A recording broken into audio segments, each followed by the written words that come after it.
statue of a lion there. It's quite cool, eh? Houses built on the dunes, living on sand, no cars.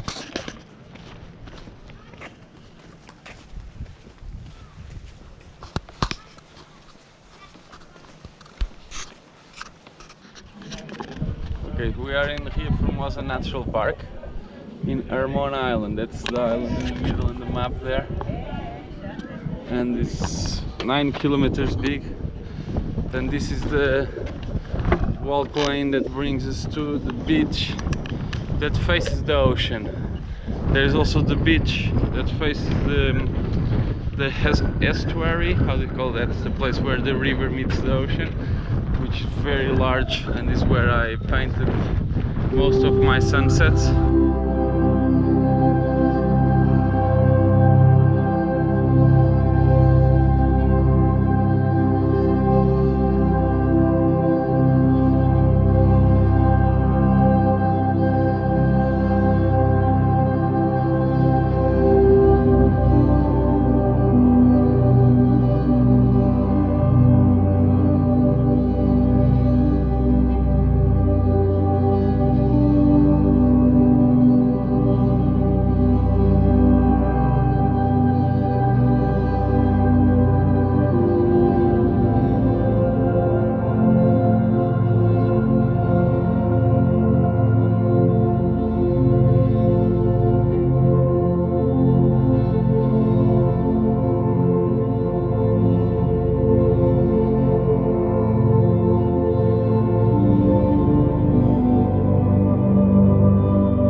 Hey, so okay, for this painting, it's one of my favorites of the summer that is not sunset. Actually, in the last year, it was really rare that I painted beach scenes during daylight. And normally something that I used to do in 2017 when I was painting a lot of plein air. As you can see on my Instagram, I started painting the beach and made all the landscape, the ocean, and all the scenery around. And when was the moment to add the people, I was really afraid of damaging everything. Why? Because there was the colors were really different. Like there's red talus, blue talus, green talus, and it could add and just look like litter, add a lot of visually pollution. So I end up having all these beach landscapes very pristine without having any people on it. It's like as in Doomsday or COVID-19 when there is big landscapes open. So that's a bit how I approach the beach paintings during the day back in 2017. Now what I did this summer was in 2020 I was like, okay, let's go for it. Let's try, not be afraid. And it's just a painting. It's experimental. It doesn't need to look like a nice finished piece. So this is it. And as there was a lot of wind on this video, you could not hear me explaining and the conclusion in the end. I thought this painting was really worth it for me to show you. And as you can see, I'm gonna point out again things that I like, things that I think worked well, maybe things that I think worked less well. So composition wise, I really like it. There is like this pier of sand that goes inland, and it has this kind of how to say, swoosh Nike shape. And I think it really works because it throws our vision towards it. And here on the top there is the lifeguards. They have these 4 poles and a thing to make shadow. And there, we can see there with the yellow shirts and blue shorts and orange shorts. With the flag there is green. And this is very peculiar landscape, because in that part of the island there's like 2 tides. There's the tide that comes in from the ocean and out. And it's like the main canal where the water it gets into the ria, into this estuary, this area that has where the river meets the ocean, where all these islands are. And so in that canal, the water flow, it's constant. Either the water is getting in or out. And here it's when it starts to be open ocean. So this is actually provoked by that movement of water, and makes this pier that you can walk on low tide and it disappears on high tide. It's very peculiar. The wind also changes. There's a lot of wind coming from there, as we can see from the flag, from west, northwest, somewhere like that. And here we are kind of a more covered area on this slope. And so here the water, it's less deep. That's why the color is different, and also it's yeah, here basically is the depth, and it looked very different. In the beginning I was afraid of it looking weird because it could look too artificial, and here there was some algae that made this kind of dark green part, and also this mounts. But I went for it, I did go for it, and didn't think about how it will look, and I just tried to paint what I saw. And worked pretty well. I think we can understand, and it doesn't look weird at all.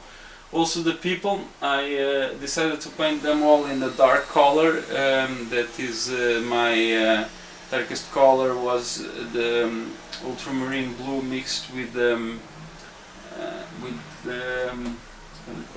sienna, burnt sienna, and it became kind of a black, a soft black that has a bit of grain to it. It's not too deep, it's not too strong, it doesn't look weird. And I just made silhouettes and put some dabs of color on the like bathing suits, towels, and how how to say, those the sun covers. Forgot the word in English. Whatever. I'll make you zoom in so you can see. And yeah, it was good painting. This the challenge was really the wind. At the moment, I was like holding my wind protection, that umbrella, for the sun, but I was using it to protect for the wind. And I was holding it with my crossed legs whilst I was painting, and I had also to hold it with my left hand and paint with the right hand. So it was funny because when I set up, the wind was just starting, as it seems to be always like that, and then suddenly there's like a windstorm that I barely finished the painting, and we run out of the beach because it was impossible to be there more time. And yeah, I think it's a strong painting. Honestly, I really like it. Is the composition, the people. It looks really cool. There was more people at the beach than actually what I painted, but yeah, I was still suffering from the same syndrome of being afraid of overloading with information, too colorful, too many elements, and end up damaging the outlook of the painting. I hope you like it. My name is Tiago Hacke, and you can find my work on Instagram, Etsy, on Facebook, on all the social media that you can imagine, even TikTok, YouTube. This is probably where you're watching. And yeah, I hope you enjoy it and have a great time. Bye bye.